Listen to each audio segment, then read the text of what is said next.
Hello and welcome to Digital Hub. In this video, I'm going to show you that how to pin a comment on Instagram. So yeah, let's begin. Just open your Instagram app, go to your profile and click any post on which you want to pin a comment. Tap on the comment for like 2 seconds and you can see the option of pin in the upper right corner. In the upper part of your screen, just press on this option.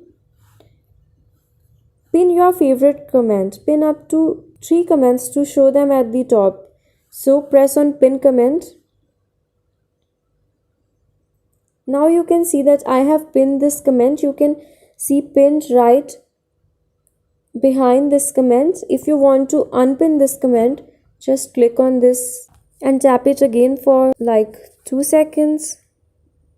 Now click again on the pin option in the upper right part of the screen. Now you can press on the option unpin. Just click it and the comment has now unpinned. So yeah, that's how it's done. I hope you find it quite useful. Thanks for watching.